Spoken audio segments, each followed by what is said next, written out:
جمال الوجود بذكر الإله وتصفو الحياة بنور هدى.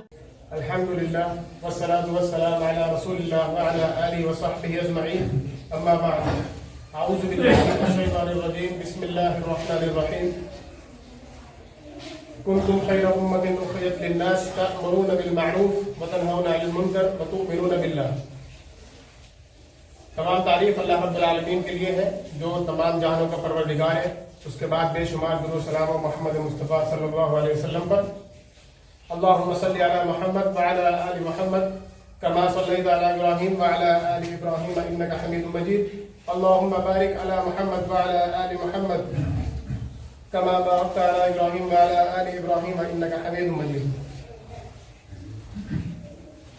میں نے سورہ آل عمران کی آیت نمبر 110 پڑھی ہے جس میں اللہ تعالیٰ فرماتے ہیں کنتم خیر امت اخرجت للناس، کہ ہم نے تمہیں بہترین امت بنایا ہے. کس کے لیے؟ لوگوں کے لیے. یہ آیت ہمیں اس بات کی گواہی دیتی ہے کہ اللہ رب العالمین نے ہمیں جو ایمان دیا وہ کوئی چھوٹی چیز نہیں ہے. کیوں؟ پہلی بات یہ ہے کہ قرآن نازل ہوا محمد مصطفیٰ صلی اللہ علیہ وسلم پر جو آخری پیغمبر ہے، اور ان کی ساتھ ساتھ یہ جب آیتیں نازل ہوئی تو اس پر عمل کرنے والے کون تھے؟ صحابہ کرام. اور آج ہم کون ہیں جو ان پر ایمان لائے، اللہ کے رسول پر ایمان لائے، اللہ پر ایمان لائے، اس کی کتاب پر، اس کے تمام باتوں پر ایمان لائے. لیکن ذرا سوچئے کہ جو آج ہمیں اچھی امت کہا جا رہا ہے، بہترین امت کہا جا رہا ہے، کیا ہم لوگوں کے لیے وہ خیر امت ہے؟ نہیں ہو رہا ہے ایسا. ہم جب نماز پڑھتے ہیں تو نماز میں ہمارا خیال رہتا ہے دنیا کی طرف، ہمارا کاروبار کی طرف. وجہ کیا ہے اس کی؟ جبکہ قرآن میں اللہ نے اس بات کو فرمایا، یہاں بھی لکھا ہوا ہے ان الصلاۃ تنہی عن الفحشاء والمنکر، بے شک نماز لوگوں کو فحاشی سے روکتی ہے، روک رہی ہے. صحابہ کرام رضوان اللہ علیہم اجمعین کی نماز وہ نماز ہوتی تھی کہ نماز میں جانے کے بعد ان کو اس بات کا خیال نہیں تھا کہ ہمارے پیچھے کیا ہو رہا ہے. کیوں؟ کیونکہ نماز کے اندر انہوں نے اس طریقے سے ایمان لے کر آئے جس طریقے سے اللہ کے رسول صلی اللہ علیہ وسلم کا وہ نازل ہوا. لیکن آج ہماری نمازیں ایسی ہیں کہ ہمارا دل اور دماغ کہیں اور لگا رہتا ہے. آپ سب جانتے ہیں، پوری دنیا جانتی ہے، فلسطین کا حال آج یہ ہے کہ طرح طرح کے لوگ اور بچے وہاں سے جو ڈیڈ باڈیز نکل رہی ہیں ان کو دیکھ کر کے دل روتا ہے، اور ظاہر ہے کہ آپ کے بھی دل میں یہ چیز پیدا ہوئی ہوگی. لیکن ان کی نمازیں نہیں چھوٹی ابھی بھی، ان کا عمل نہیں چھوٹا ابھی بھی. انہوں نے نعوذ باللہ اللہ کی ناشکری نہیں کی. ہمارے یہاں اگر کوئی انسان اگر بیمار ہو جاتا ہے تو وہ اللہ تعالیٰ کی ناشکری کرنے لگتا ہے. کیسے؟ میرے ساتھ یہ واقعہ گزرا ہے. ایک دوست تھے، ان کو بخار ہوا تھا، شدید بخار تھا، الحمدللہ اللہ کا شکر اچھے ہے ابھی. تو انہوں نے اپنے لیے موت مانگنی شروع کی کہ اللہ مجھے موت دے دے، میں تو اس سے پریشان ہو گیا ہوں، ایسا بخار مجھے لگ چکا ہے. جبکہ اللہ کے نبی صلی اللہ علیہ وسلم نے فرمایا کہ تم اپنے لیے موت نہ مانگو. اس کی وجہ کیا ہے؟ اس کی وجہ یہ ہے کہ اگر تم موت مانگو گے اور دعا قبول ہو گئی تو جلدی گزر جاؤ گے. لیکن اگر زندگی میں باقی رہے تو نیکی کرنے کا، عمل کرنے کا تم کو موقع ملے گا. اس لیے ہمیں چاہیے کہ ہمیں ہر حال میں اللہ کا شکر ادا کرنا چاہیے اور ناشکری سے بچے رہنا چاہیے. دوسری بات، ایک حدیث ہے اللہ کے نبی صلی اللہ علیہ وسلم کی، جامع ترمذی کی روایت ہے، حدیث نمبر 2416. نمبر 1، جوانی کہاں گزاری؟ آج ہماری جوانی بچوں کی گزر رہی ہے موبائلوں پر، انسٹاگرام پر، فیس بک پر، واٹس ایپ پر. صحابہ کرام کی زندگی کہاں گزری؟ آپ کہہ رہے ہوں گے یا سوچ رہے ہوں گے کہ اس ٹائم موبائل کہاں تھے، لیکن اس ٹائم اور چیزیں تو تھی نا. ان کی زندگی گزری دین کو حاصل کرنے میں. ہماری زندگی گزرتی ہے کہیں گولے کوچے کے اندر بیٹھ کر یا چائے کی ٹپری پر بیٹھ کر وہاں رستہ اور ٹائم گزار کے اپنا ٹائم جلا دینے کے لیے، اپنا ٹائم خراب کر دینے کے لیے. یہ چھوٹی سی زندگی ہے. ہم سب جانتے ہیں کسی کی عمر 60 سال ہے، کسی کی 50 سال ہے، کوئی 70 سال تک جی رہا ہے، اور کوئی جس کو اللہ چاہے وہ بلا لے. اس چھوٹی سی زندگی میں اتنے عمل اکٹھے کر لیجیے کہ انشاءاللہ آخرت میں ہمارے لیے وہ اجر کا ثواب بنے. وہ اجر بنے گے تو انشاءاللہ ہم اللہ تعالیٰ سے اس کے لیے اجر لے پائیں گے اور اللہ تعالیٰ ہمیں معاف کر پائے گا. لیکن یہاں نقصان یہ ہوتا ہے کہ ہم بہت جلد یہاں سے باہر نکلیں گے اور ذہن سے چیزیں نکل جائیں گی. اس کی وجہ کیا ہوتی ہے؟ شیطان ہم پر اتنا حاوی ہو چکا ہے کہ وہ اللہ کے دین کو اتنے زبردست بنا دیتا ہے کہ نماز کے اندر خلل پیدا کرتا ہے. ہوتا ہے نا نماز کے اندر ہی، نماز میں ہی ہمارا ذہن نہیں لگتا. کیوں نہیں لگتا؟ اس کی وجہ یہ ہے کہ چونکہ ہم قرآن کو ترجمے سے نہیں پڑھتے.